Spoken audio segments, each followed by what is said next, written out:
All right, so I have our recording going. I see folks chiming in the chat. Yes, please let us know who you are, where you're from. Feel free to connect with each other and utilize the chat throughout the duration of this webinar, or use the Q&A function if you have a specific question. But I am Evelyn Moon. I am the Director of Learning and Content Strategy here at Good Grief. We are a nonprofit based out of New Jersey, and I'm very excited for today's session.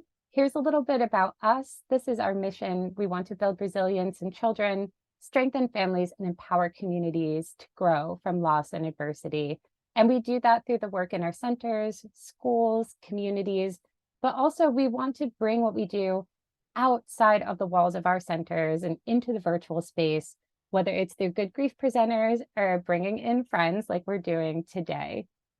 This is just a big picture view of our work. If you are ever interested and here in New Jersey and have a family or a young person who has experienced the death of a parent, caregiver, or sibling, we are able to provide completely free and unlimited peer support programming for them. But we also have other opportunities as well. But we're not just here to talk about Good Grief. I know you all signed up to talk about a specific topic. So I do want to introduce our presenter today. So today we have Litsa Williams. She is a longtime friend of Good Grief. She has over 15 years of experience specializing in traumatic loss, substance abuse, ambiguous grief.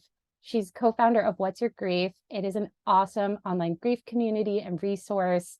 And she also co-wrote a book, What's Your Grief? Lists to help you through any loss. So welcome, and thank you for being with us today.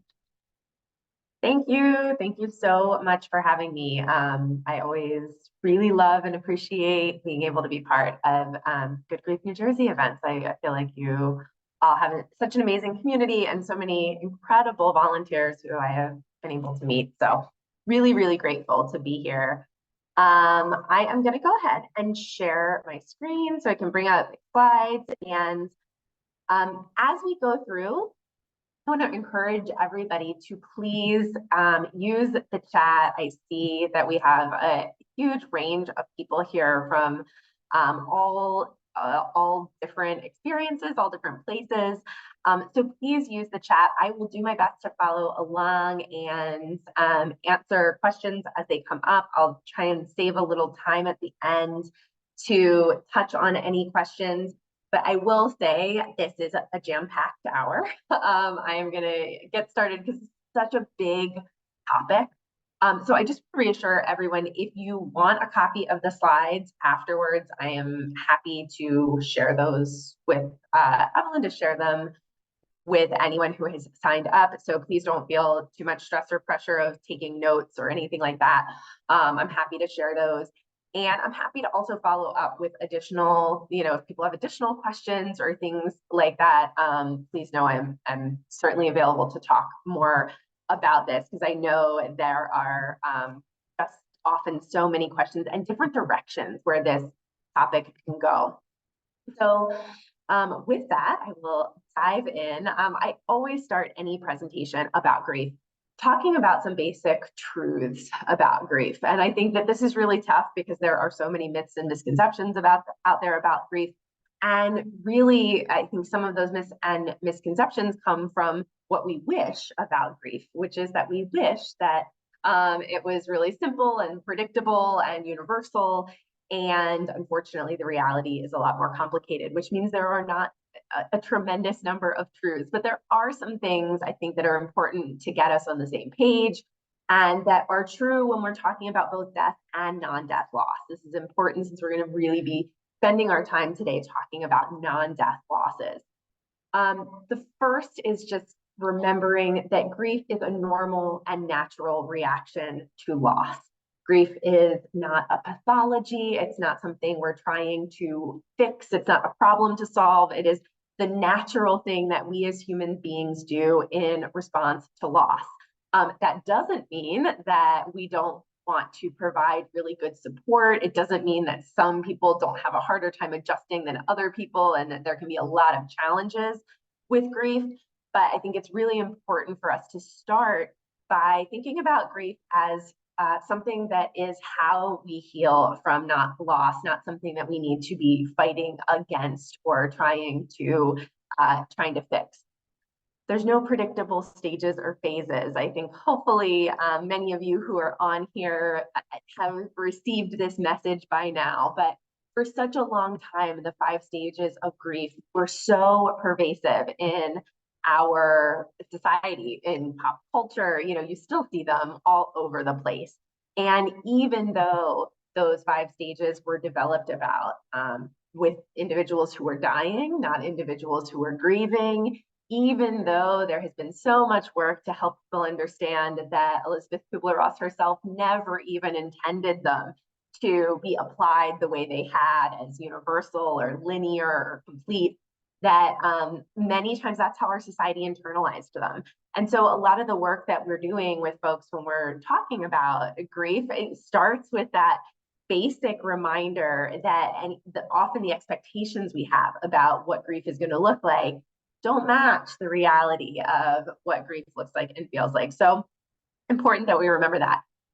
Remembering that grief is an emotional, cognitive, behavioral, spiritual, physical, relational, I have spiritual in here twice, spiritual again, and existential experience. It's so much more than just our emotions. And yet oftentimes when people are thinking about their grief experience, whether it is a death-related loss or a non-death loss, what they are thinking about first and foremost is that emotional experience. And so we really want to make sure that when we're thinking about our grief experience and that of those that we may be working with or that we're really looking at just all of the ways that grief ripples into every different domain of our lives. Yes, Doug, it is an extra spiritual. We grieve in some form forever. Grief is ongoing, right? That those losses that impact us deeply stay with us forever. And that may be in big ways, it may be in small ways, but it's, I think, so important that we remember that the work we're doing is about integrating losses into who we are as we move forward. And there's no universals, but there are common experiences. And so as we go into this topic today, we're going to be thinking about the common experiences of ambiguous grief and non-death loss, knowing that there is so much variability from person to person, from loss to loss, from situation to situation. I always want to kind of come in with this reminder from Ken Doga, who many of you may know from Good Grief New Jersey's event earlier this year. I love this quote from him that just helps to remind us as we go into today's topic that grief is about our reaction to loss and not death. So often we confuse it as a reaction to death. So as he says, I think it's probably important to acknowledge we recognize that grief is a reaction to loss. We often confuse it as a reaction to death. It's really just a very natural reaction to loss. And so we can experience grief, obviously, when someone we're attached to dies, but we can experience it when we lose any significant form of attachment. You can certainly experience grief in divorce, in separation, in losing an object that's particularly meaningful and significant, a job that has meaning or significance. Whenever we experience an attachment and we experience loss in that attachment, grief becomes the natural way that we respond to this. So as we move into this topic specifically, we couldn't start anywhere else than with Pauline Boss. And Pauline Boss is, I think, the first person who really brought into focus the conversation about ambiguous grief. And this goes all the way back to the 1970s. She has done work with so many different populations over the years. But early on in her career, she was doing work with families where one parent may not be in the household for different reasons, with military families where there was a deployment in the family. And one of the things that she started observing was the similarities and differences in kind of the grief related to bereavement related losses versus losses where a family member is just not present. And so she really kind of put this on the map. And I see Kim talking about Darcy Harris. Absolutely. In terms of people currently, Pauline Boss is still doing amazing work currently, but in terms of some more recent work, that Darcy Harris has done wonderful recent work and has edited a really fantastic book on non-death losses. But Pauline Boss is really kind of, I think, is certainly the mother of ambiguous loss research going back all the way to the 70s. And in its simplest form, when we ask this question, what is ambiguous loss, right? It is grieving someone who is still alive. And that is a big umbrella. And as we go into this, we'll kind of think about the different ways we may see ambiguous grief show up for you or for people who you're working with, in the ways Pauline Boss has defined it for us. And then we'll carry that into other non-death losses that are not just related to people, but other forms of non-death loss. We'll spend the second half talking about what we do, like what are the things that we can actually put into practice with these in circumstances of these types of losses and grief. So Pauline Boss, she really kind of honed this over time to think about the nuance of the different ways that we may grieve people who are still alive, the different circumstances that this might happen.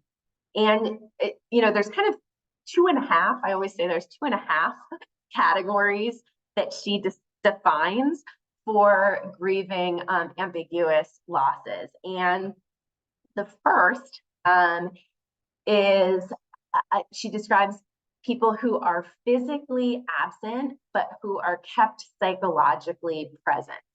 So I give a moment if people want to share in the chat any thoughts on circumstances that come to mind for this. Now, when she says are physically absent, but psychologically present, what she means is this is circumstances where somebody is physically not part of our day-to-day life. They're not, for some reason, they're absent from our day-to-day lives, but they're psychologically present in that we're thinking about them all the time. We're worrying, we're wondering, we don't know where they are. We don't know the status of our relationship with them. We don't know if they're safe. We don't know, in some cases, if we'll ever see them again. In some cases, we know that will, but that doesn't change the fact that we are grieving their absence from our current life.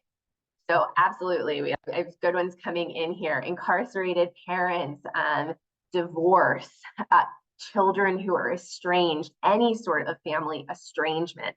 Absolutely, Dakota, deployed soldiers, active military, especially, when we know that contact can be limited. Missing persons, absolutely. Again, family estrangement coming up, alienation. Oh, sorry, my fault that the screen went blank. I was looking at the chat. And I have this shared for sound.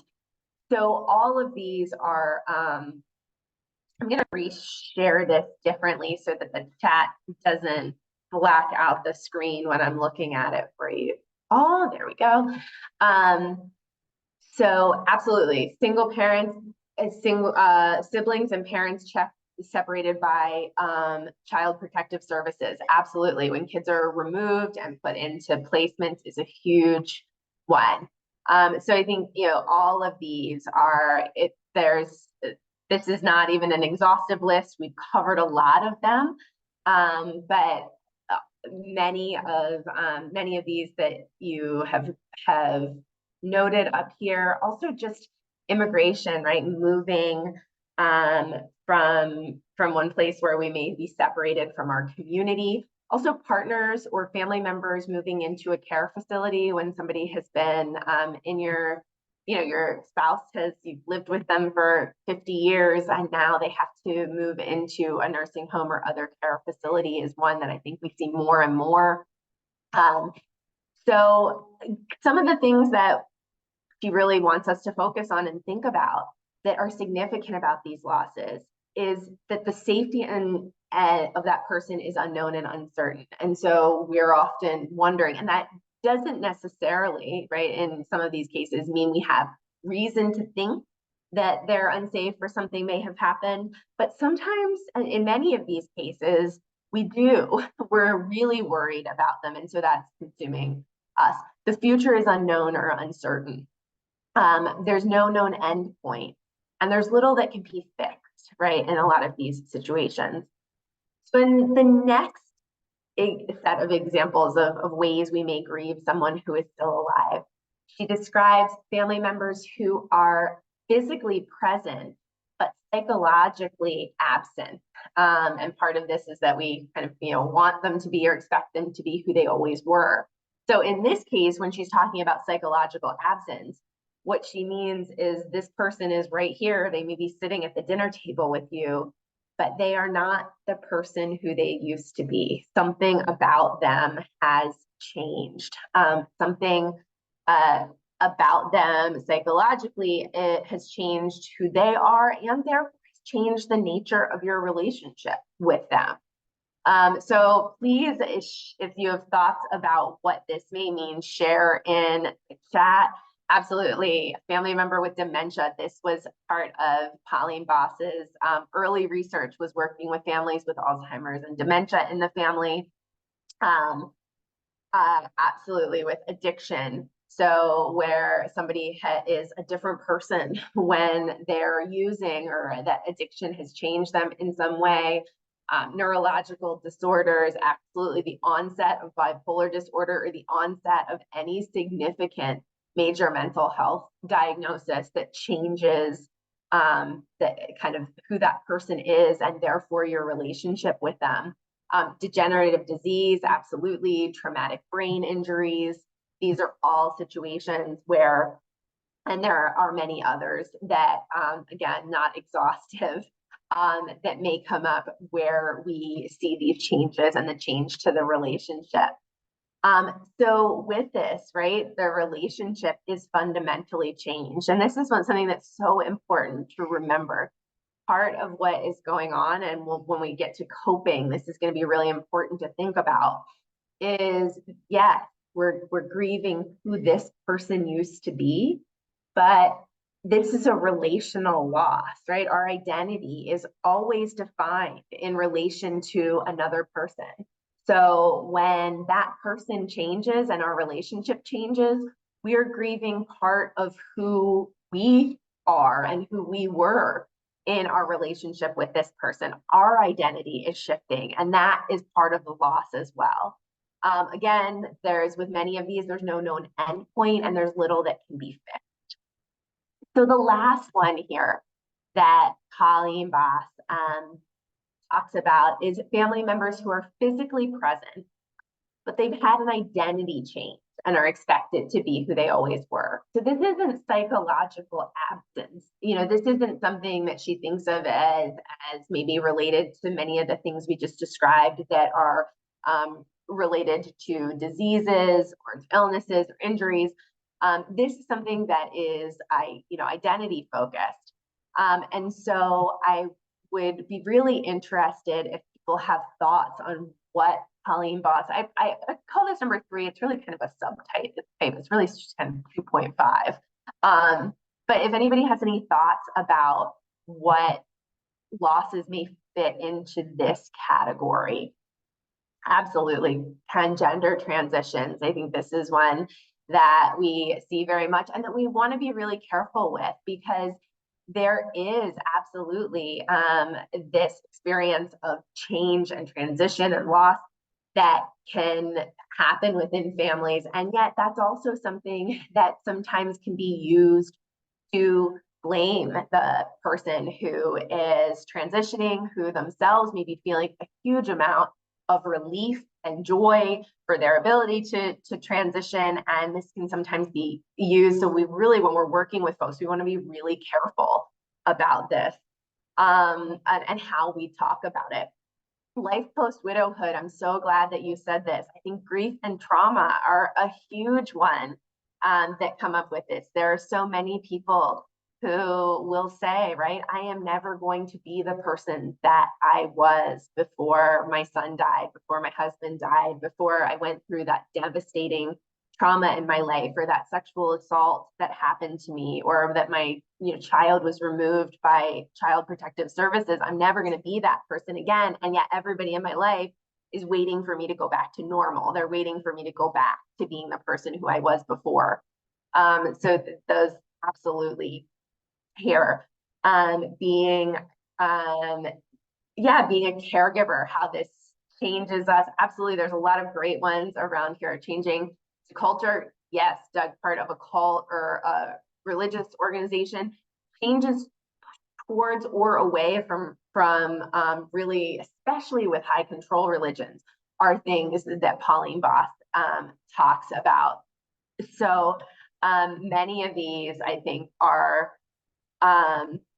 really important for us to be thinking about. I think we've covered a lot of these here. The one that we haven't mentioned, they're the two sort of that I think are important and that have been a big part of our work with What's Your Grief, is with folks who are recovering from substance use disorders or who have a past history of incarceration or criminal involvement, will often feel like they have done an incredible amount of hard work to maintain their sobriety or to stay out of the lifestyle that had caused them to be incarcerated in the past. And yet family members and friends are still treating them maybe with a lack of trust, treating them as the person who they were in this previous key part of their identity and past self.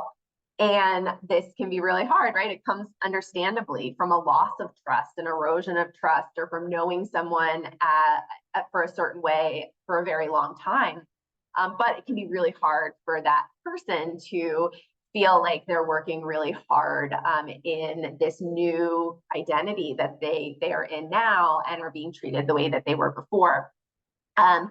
Also, we've had a lot of discussions about this, and Pauline Boss has spoke quite a bit about this, about the political climate and about people's sort of unexpected feelings about family members not knowing previously what certain political beliefs people had about COVID, how this brought out things around people's beliefs about vaccination that really brought up strain and feelings of loss within families. So there's a huge range here that come up.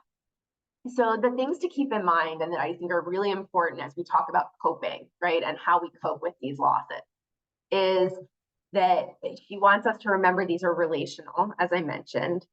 Also that this is a stress model, that these losses, part of the nature of them is that they are ongoing and that there's an ambiguity, right? There are these things that we don't know about what we can control and what we can't control. There are these things that we can't be certain about the future. And so it's a stress model, and part of the work we need to do is figure out how to live with the ambiguity, how to live within the stress and uncertainty. And with this, because there are so many things we can't control with these losses, because there are so many unknowns, that we have to think about our own want to control situations, that we want to try to oftentimes master things. We want to be able to fix the situation. We want to figure out, how do I repair this estrangement? How do I control this person's substance use disorder? How do I fix it? And oftentimes there are so many things that we can't fix, and we have to interrogate our own relationship with mastery and control and our want to fix things as we're thinking about our own healing and our own self-care within these losses. So the goal, as we'll talk about with coping, is really this tolerance of uncertainty and ambiguity. I want to take a quick pause because I think that Jennifer, exactly what you mentioned here about the stigma and things not being talked about in general with ambiguous losses. There sometimes can be stigma, but even if there's not stigma, there's just often disenfranchised. So many of these losses do not get recognized by society. Society doesn't give us the space to really think about these losses as losses. So often when I work with folks, or when they find an article on what's your grief, or a post about this on social media, people will say, oh yeah, like what I felt is grief. And I feel such relief that I'm allowed to use the word grief. Like I felt like that was a word reserved for death. And it feels helpful to know that this is truly grief that I'm feeling, and that I do deserve to be able to get the support I need for this, and to be able to talk about it in this way. So I think it's such an important part of why this is such an important topic. Really quickly, before we jump into the second half here of really concrete coping strategies and thinking about how we deal with these losses, I want to touch on two other important types of loss that are so important when we talk about non-death losses, because oftentimes ambiguous losses would come right to mind with grieving people who are still alive. But there are many other types of non-death loss that are not about people necessarily. So non-finite loss or non-finite grief, the way I like to summarize this easily is just to say this happens whenever the life that we imagined is not the life that we're living, right? When there's a dissonance or a disconnect between this. So maybe I, worked so hard for my entire career, as an athlete, as a student. I went to university and played basketball, and I always thought I would be drafted in the NBA, right? Like this was my trajectory. And all of a sudden I get an injury where that doesn't happen. And now suddenly the life that I imagined, that I had mapped out in my mind, is not the life that I'm living, right? That's a dramatic example for an athlete. It can be much simpler than this. It can be, maybe I was raised with a belief system that really no one in my family ever got divorced. I didn't know people who got divorced. My religion doesn't support divorce. And suddenly I find myself faced with a marriage that is failing and the possibility of divorce, right? Suddenly the life that I'm living is not the life that I imagined. There are so many reasons that this can happen. Some may involve grieving a person, ambiguous losses, but some may not at all. They may be many different things that we find ourselves grieving. So, please feel free to share others. There's a list of some here, but absolutely the loss of mobility. I'm so glad that you shared this one, because that is connected with non-finite loss, and also with the other one I'm going to mention, which is chronic sorrow. This idea that we maybe view ourselves as independent, self-sufficient people, and all of a sudden something may happen, an illness, an injury, just aging, and suddenly we're not able to be the person we imagine ourselves to be in the world. We're disabled and we're not able to work, or something else, we're not able to live independently. And suddenly there's this dissonance between who we believe ourselves to be, what we thought our life would look like, and what our life does look like.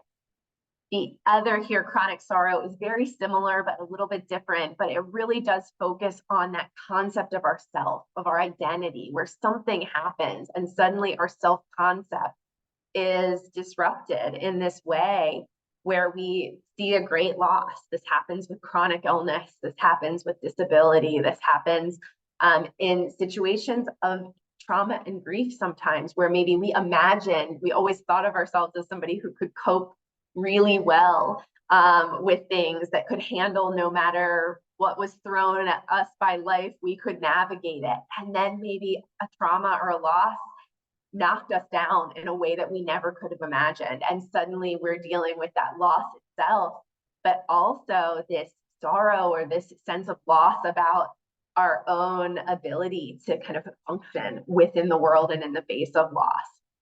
So retirement. I'm so glad you shared that one, Doug. Absolutely. Like this, our sense of who we are when we are no longer working as an engineer or a teacher or whoever we once were.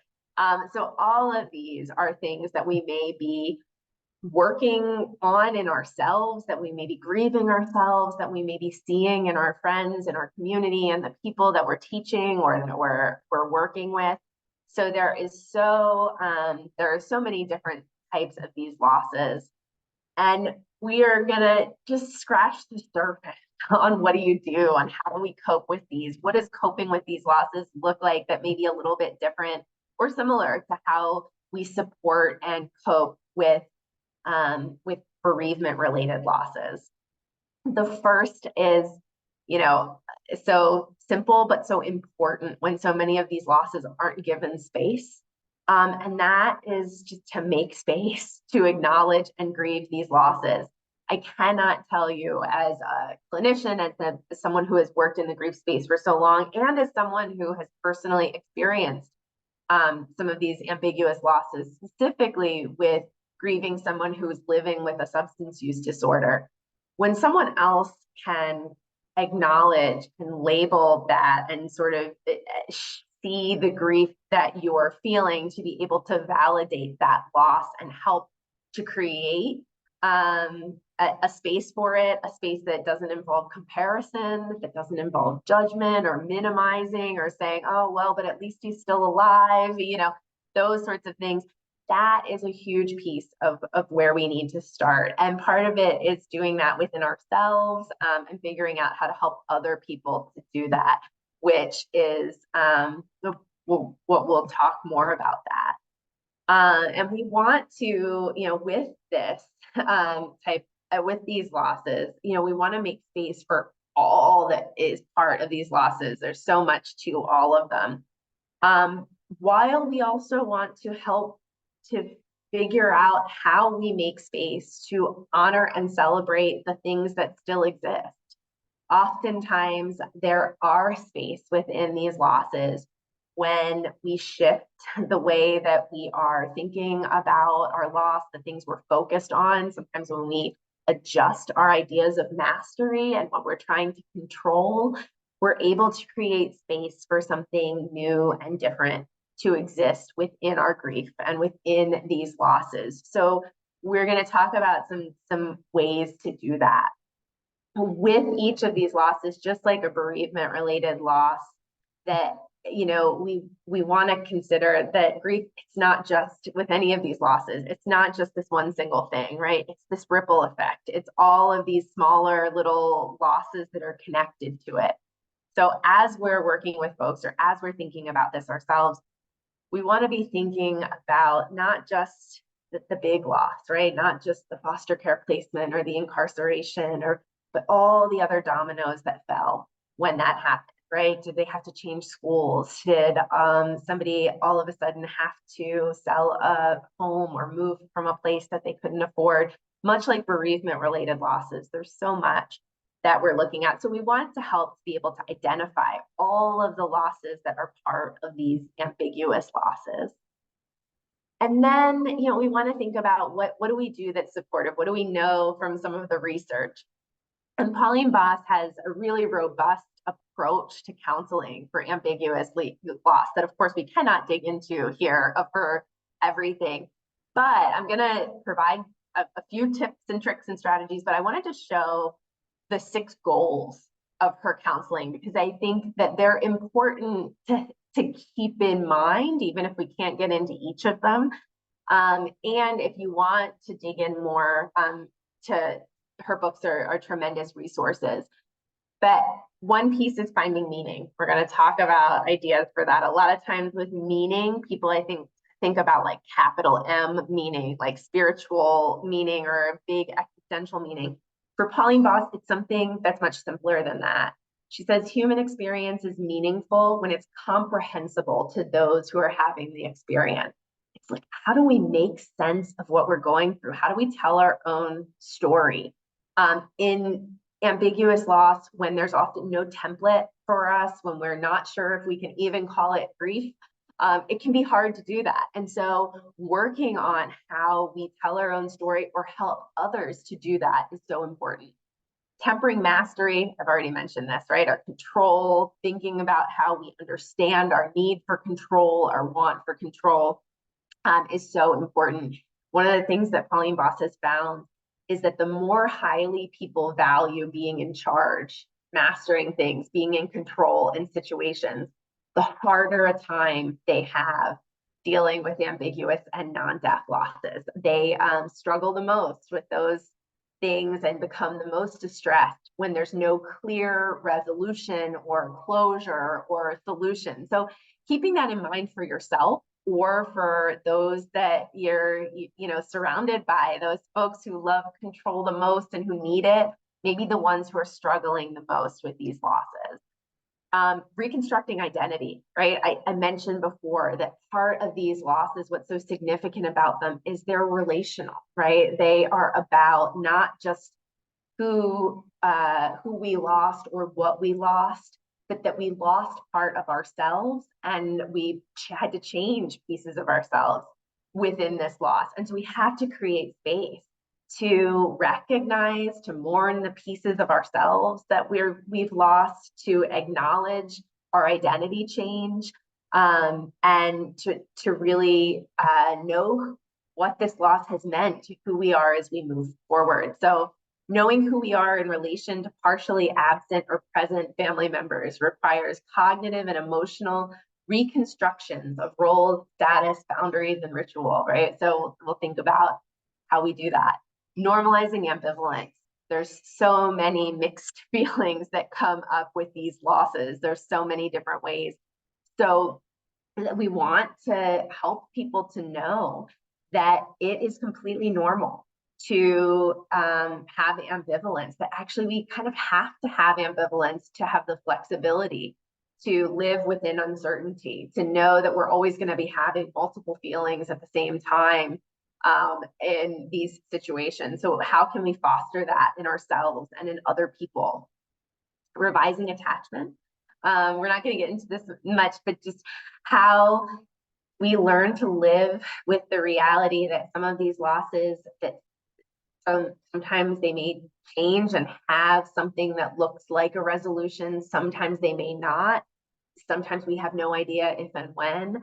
So thinking about what attachment looks like within those situations, and then discovering hope. The idea that what we are often hoping for in these losses are, things like reunification in foster placement situations, somebody in substance abuse, with a substance use disorder to find recovery. We're looking for these huge kind of blue sky things. We're thinking to ourselves, I cannot be having a meaningful life while my partner is still incarcerated.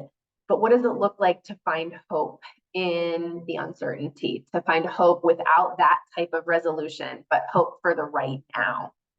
So these are some of the things that we want to kind of be thinking about in our own work for ourselves, and then also in the folks that we're trying to support, trying to support some of those things. I'm going to share a few ways to do that, a few approaches, but there are so many things and tools you may have in your own toolkit that support those goals and that can be so helpful for you or for others. The first thing is just for any of these goals, learning to tolerate uncertainty. It's this big, broad thing, but it's what Pauline Boss says is the most, in her research, the most significant predictor of being able to have the flexibility to handle ambiguous losses. And went the wrong direction.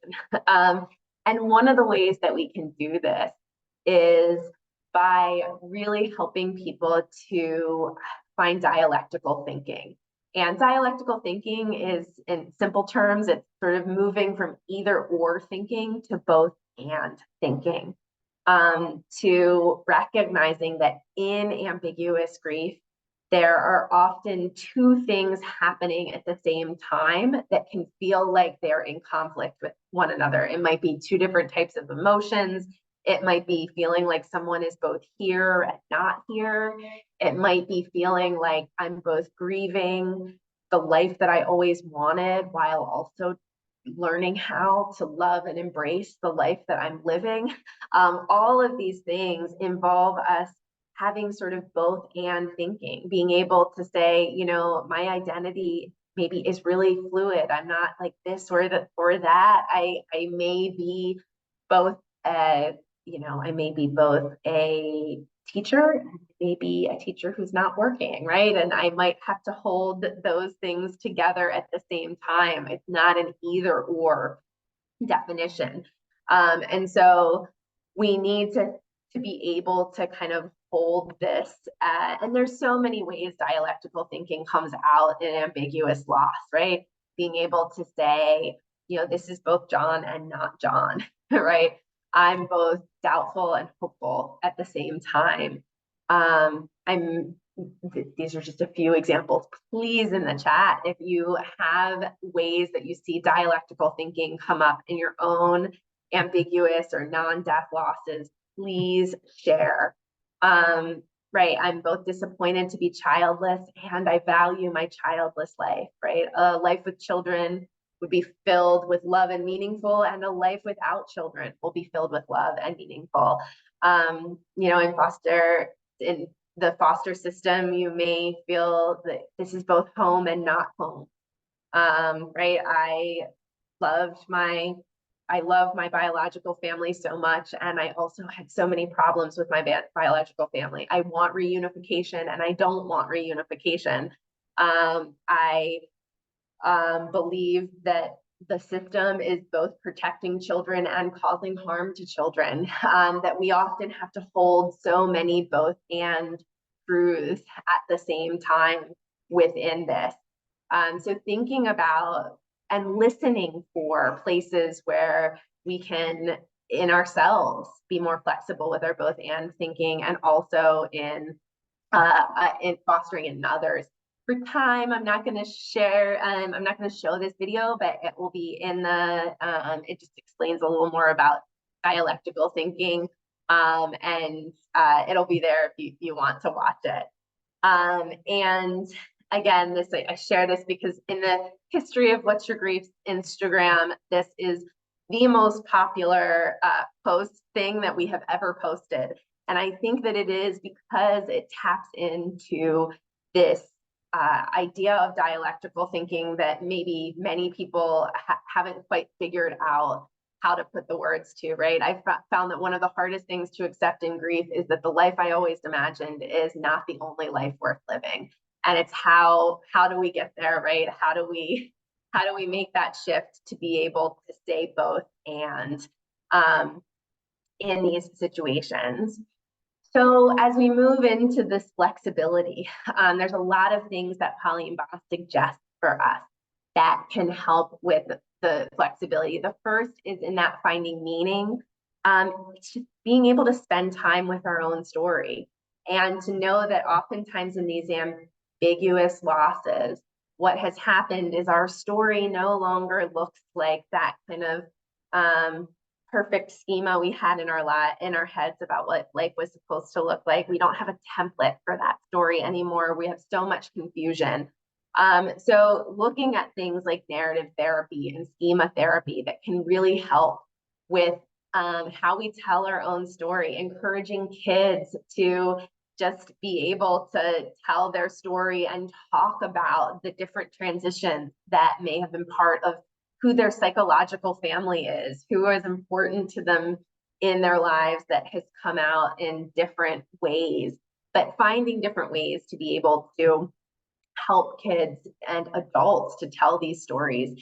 And within that, she says to include rituals, that so often in the way we make meaning in our lives and narratives of life overall, ritual is so important to us as humans. And in death-related loss, we have so many rituals. And in non-death loss, we have so few rituals. We have so few markers to be able to help people to say that this is significant, right? To mark it in our minds in the way that we use ritual, and sometimes to do that with community, sometimes without community. Ritual can be with or without. There are lots of examples of this in foster placement. There are more and more rituals that the foster system tries to use to help kids to identify what they are taking with them from a placement to another placement, or from their family home to their placement, and to be able to articulate this and to mark the significance of these losses, and to be able to say, this is huge. And at the same time, we may be holding so many complicated feelings of being excited to reunify with our biological family, while also being sad and devastated to leave a foster placement that may have built really important, meaningful relationships. So how do we mark those rituals so that kids and adults have that reminder that these are meaningful moments in our lives and part of our story? These can also be ways that we talk with kids and adults about what are they taking with them, and what will always be an imprint that people have left on them and that they have left on other people that will be part of everyone's ongoing story. There's lots of ways to think about rituals with saying goodbye to places, saying goodbye to homes, or saying goodbye to jobs. Again, we so often feel like if there's not a template for a ritual, we don't know how to create them. And these can often be places where we need to be creative about creating different rituals that will work for us. Using photography is something we at What's Your Grief really love to do, as something that can both be a piece of ritual, but also creative expression. There are so many more people now using photo shoots and photography as a way to mark events that wouldn't have traditionally necessarily have received any sort of marking. So there's a lot of photographers that will do photography shoots of your home when you say goodbye to a home. There are things that people can do informally. We love Dear Photograph, which is a website. Their tagline is taking pictures of the past in the present. And so, here's a great example where you take an old photo, maybe a photo from 50 years ago, and you take it back to the spot where it was taken and take a photograph of that in the present. It can be a great way when we're saying goodbye to particular places, a sense of home or a sense of community, to kind of be a creative act and a ritual act that can help us to say goodbye. And again, mark that this was a piece of our story that we're bringing with us. Just thinking about the different ways that we may be able to do this. Then another piece that's so important that I already mentioned is normalizing ambivalence, which is bringing all the mixed feelings out, right? To be able to say these losses, part of what is so complicated is that we have so many different mixed feelings that come up. In many of these situations, we have so much that we have lost, but we also have things that we're grateful for. We have things that we're appreciative of. We have, want to create space to say this tension is normal, that the ambivalence, these mixed feelings that you may be having are so very important to acknowledge. So we hear these from people all the time. There's so many examples.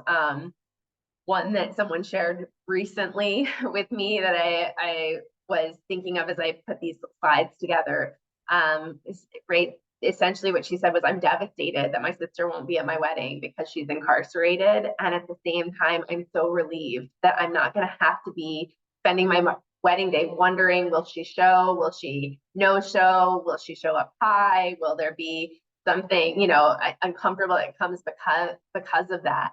And that ambivalence is so incredibly normal. And being able to say, we as families can talk about this, we can label this, and this doesn't mean that we love someone any less. It doesn't mean that we're glad that they're incarcerated, or that we're glad for certain types of separations that exist. It means that oftentimes these ambiguous losses are holding two truths at the same time, and that we need to make space for that within our family, within counseling spaces, within classrooms, anywhere that we're seeing these types of losses. The same thing about ambivalence on holidays, right? This day may feel incredibly happy and sad at the same time because of the losses that I'm feeling. And again, if these have been minimized by other people, if other people don't understand, they may not be creating creating space for this. The other piece for thinking about some of Pauline Boss's guidelines or recommendations or suggestions, right, is to help to interrogate our own relationship with control. So in these situations, how much time have we spent? How much of our energy have we spent saying, how can I find maybe every possible research study that may be out there to try a treatment study to try to get mom in with her dementia, to get her into clinical trials? How consumed are we with our time in our time of trying to research rehab centers or things that are going to try to, fix the situation that we're so devastated by, the loss that we see in front of us? We know that for so many people that want to fix, that want to master and control the situation, becomes consuming, and it can become comforting because it sometimes distracts us from the reality of the situation that is in front of us. And so with this, what Pauline Boss recommends is that we focus on helping ourselves and others to really interrogate and look at what are the things that we cannot change, the things we can, and the wisdom to know the difference, right? How do we look at this and also think about how do we look at the things that are in our control, right, in taking care of ourselves? So what Pauline Boss says is, yes, we want to master these external situations, but sometimes what we want to shift our mastery to is thinking about how can I take care of myself as best as possible within this situation, instead of focusing all of our time and all of our energy on how do I fix the infertility, on how do I fix this, external thing that I may or may not be able to control. How do I live within the uncertainty and figure out what things in me can I do to be kind to myself, to take care of myself, and to be able to be the best I can within this uncertainty. So there's a lot of ideas in here. You can go back in some of the slides, like how do I look at my grief reactions versus my grief responses, and know that sometimes our grief reaction, what we do first and immediately, it's not always the thing that serves us in the long term. And so sometimes we have to look at this and go, wow, I shut down. I shut people out. I didn't let anybody help me because they said insensitive things to me about my son's addiction, or they minimized how hard caregiving is. And so I cut them out of my life. Maybe that reaction made sense at first when I was being really protective, but now maybe I want to respond a little differently. Maybe now I know I've kind of isolated myself, or I've lost some people who are really important to me. So do I want to respond differently? How can I look at those things in myself, the things I can control? Am I taking care of myself, right? Am I doing the things that I need to do to get sleep, to do my self-kindness practices, to focus on the things that may help and serve me? So shifting that idea from fixing the other person or the situation to working on ourselves. This can even be reconnecting with things like our personal interests and hobbies, which in these ambiguous losses, when it has we've become so consumed by the loss, by trying to fix it, by trying to worry about that other person, to control the situation, or to fix what we were trying to fix, that we've lost sight of some of the pieces of our identity that were so important, of who we are, of what we love, of how we take care of ourselves. And that can be hard to say, you know what, my family member is still suffering, and I have to say that some of my energy needs to come to take care of myself. But it's so important to who we can be. So focusing on this idea of, if we could change one thing today that would improve how we feel, what would it be? Is there a place where you feel calm? Is there a person you feel connection with? Is there something that you used to do before experiencing this loss that has disappeared from your life that you could bring back in right now, even if nothing else changes, all the things that you want to change? There's an example that I always love to share of rediscovering hope and tempering mastery. I think that came from a woman who gave us permission to share this, who said, you know, a therapist asked her when her daughter was deep in the depths of a really severe heroin addiction, let's imagine that you're never going to convince your daughter to go to rehab, that she's never going to find sobriety, or at least not this week. What's one thing this week that would bring comfort to you or would feel hopeful to you? And she said, if I could have dinner with my daughter without her nodding out during the meal, that would feel hopeful. That's something that would feel good. And so her therapist said, well, let's see, right? Let's ask your daughter, what do you think? And her daughter said, you know, I can try if she can promise not to talk to me about rehab, about my addiction, about anything related to that. And so that's what they did. And they got together and they had dinner, and it was a good, positive meal for the first time. They didn't fight, they didn't have conflict, and they were able to make that a regular weekly meal that continued for many months. And by the time we met her, unfortunately, her daughter had died of an overdose. But she was able to say, had it not been for that therapist, those last months of my daughter's life would have been all conflict. It would have been me fighting to try to get her to go to rehab, and her refusing to go and not wanting to see me because of it.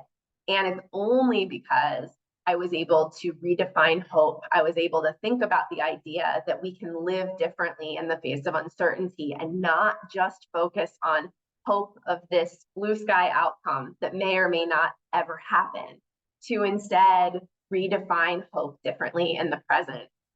So I think, you know, as I'm sorry, I didn't leave, I will stay on if anyone has questions. I know I butted up right up to the end of our time, but if, for any questions, but I think, you know, if there's one takeaway of coping, right, it's to, with ambiguous loss and non-death loss, it's to do just this. I think to say, what can I do this week? If I imagine nothing else external to me, nothing that I can't control will change, what can I control? What can I do that might bring some hope or comfort or calm or connection this week? So with that, I'll go back. Sorry, Evelyn, that I went right up to 59 of the hour. But happy to stay on as long as needed for questions. Yeah, let's look in the chat and see if there's any questions in there. I'm seeing a lot of affirmations, a lot of requests for the slides, which I have an email queued up, ready to go. So as soon as I have the PDF, I'm happy to stick that in there. And everyone who's attended live, so all of you that are here today, you will get a certificate of attendance as well. I see there is something in the Q&A. Let me see. Yeah, so this is looking at, you know, some systemic issues. So they're sort of looking at how do we simultaneously validate the need to discover hope while acknowledging you know, perfectly justified feelings like the rage, the devastation, and the response to those roots of ongoing harm. Oh, That's absolutely. So I think this is actually kind of the core of a lot of ambiguous grief work. You know, Eleanor and I with Butcher Grief, we're based in Baltimore, and a lot of actually probably the biggest place where I think I've seen the impact of this idea of tolerating uncertainty is in work we did for many years. For 6 years, we used to run a group in the largest no barrier shelter in Baltimore City, where we were working with a lot of people who are in active substance abuse, who are dealing with every harm of the system, like from top to bottom, from the harm of the, you know, family separations, from incarceration, from systemic racism. I mean, it was like all of it. And so much of, I think, that idea of living with uncertainty and what Pauline Boss really encourages is how do we create space to talk about all of that, to acknowledge all of that, and to say these harms are are realer than most people even, most people have even fully recognized in themselves in many ways. And yet we also can create space within our internal resources. We can figure out, how do I build certain things within my own internal resources to look at what exists, and how do we hold those both at the same time without saying that one is eliminating the other, that one is even reducing the harm of the other. And I think that is, it's slow, hard work, but it's, I think, really important work to do. I think it also connects sometimes to our shattered, our assumptions about the world, our assumptive beliefs about the world. There are a lot of reasons that people are grieving losses that have led to feelings of hopelessness and helplessness that are absolutely undeniable, and that often they're able to find ways to reduce their helplessness that they didn't realize were there until they started doing some of the kind of mental health and grief support work to tap into things that maybe they hadn't considered as resources in themselves that exist, or in their support systems, or in their networks that do exist. So I think it's a really tricky one. There's no easy answer to it, but I think that part of the dialectical thinking that underpins Pauline Boss's work is saying we need to create space for both. And so often systems have not created space for both, right? We've done things like, I was just talking about this yesterday with one of our interns. In Maryland, one of the things that we do is we provide ambiguous grief training to foster care providers that is provided through the State Department of Social Services. And what is not provided is ambiguous grief support to the families who have had their children removed by the foster system, right? And I think that is incredibly telling, that we provide that to foster care providers, but not the parents who have lost their children. And so I think there's so much work with this too for us as providers to do advocacy, to say we need to be making sure that we are getting ambiguous grief support to people who are incarcerated, people whose family members are incarcerated, people who are impacted by the Child Protective Services system, who are impacted, in all of these different areas. Like those of us who are working in the grief space, I think it's part of our responsibility to be doing that advocacy work as well, to get some of these tools to everyone who could benefit. Let's see, caregiver experiences, with children of medical complexities. That is a great question. I, off the top of my head,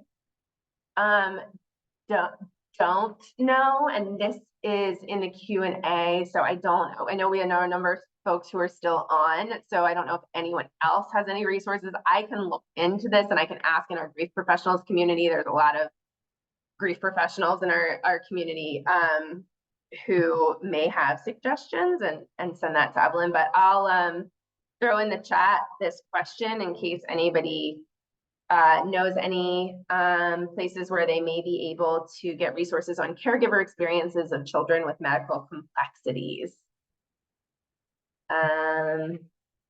Okay, and let's see, is there an exercise you can help to share with the integration process? Yeah, the good and bad feeling. So one of the ones that, and I think this is actually maybe in a later slide, but one great exercise is a life imprint exercise, which is to be able to think about the idea that any experience in our life, whether it is people or places, things that we've encountered, that they leave imprints on us. And some of those imprints are imprints that we want to lean into, and some of those imprints are imprints that we want to relinquish. And that one of the things that we can do is build conscious awareness of those imprints, and what we want to do with those different imprints. And so it's an activity that can be really good with bereavement related losses, but also with non-death related losses, to think about how we're integrating both and how we're active participants in our own grief, right? We are consciously making decisions about our reactions and responses that are helping to shape the way that grief is shaping who we are. And so I really like that imprint as just one simple activity that can help with doing a little bit of that integration work. I'm sure others may have some other suggestions. Let's see. How do you deal with the ambiguous loss that activates grief from prior death loss? Oh, great question.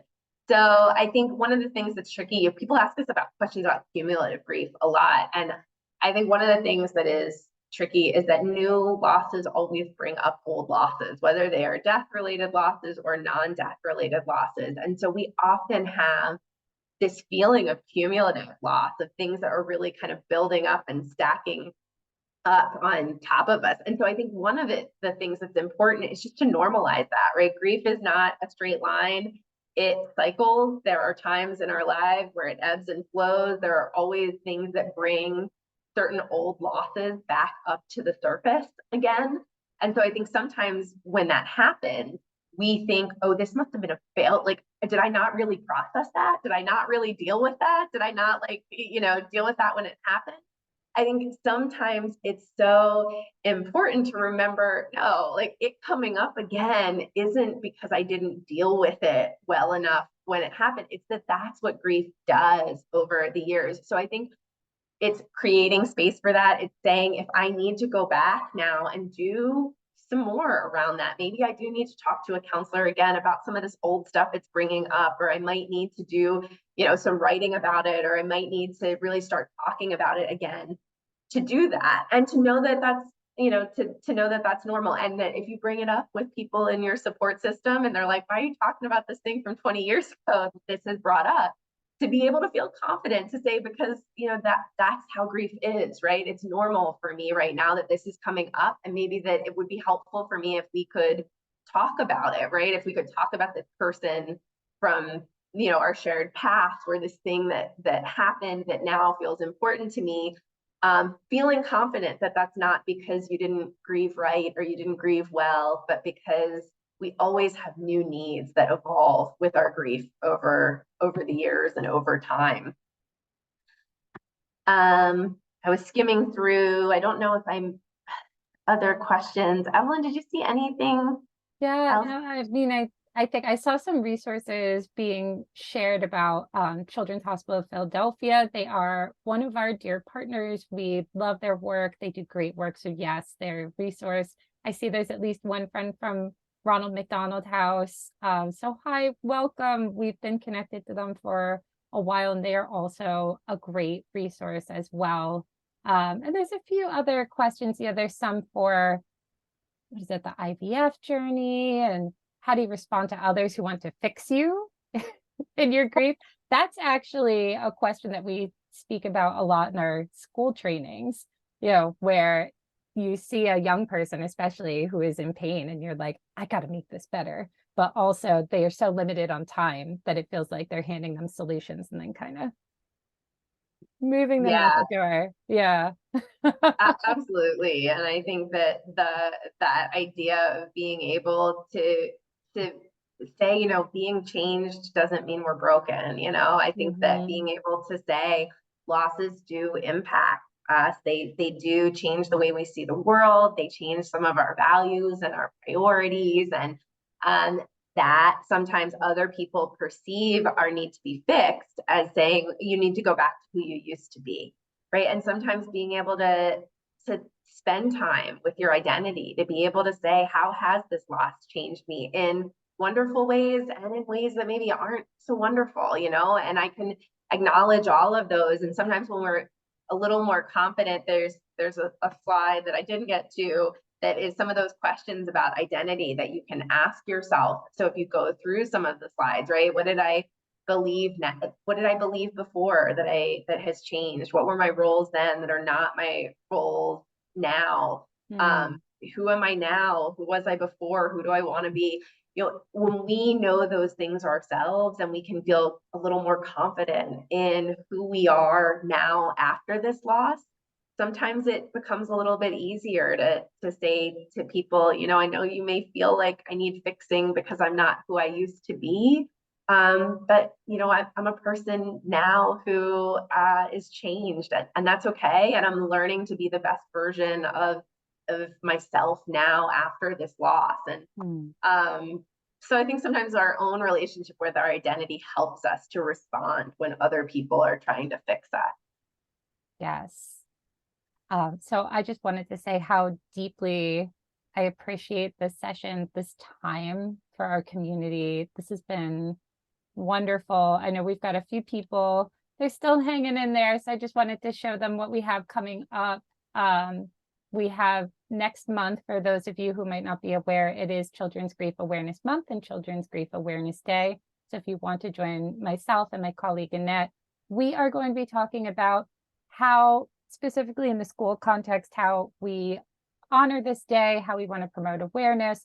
And also we have 2 completely free lesson plans, one for elementary, one for middle and high school, that we're going to walk you through that you could use with your young people. And then we have Jamie Thrower from the Queer Grief Club.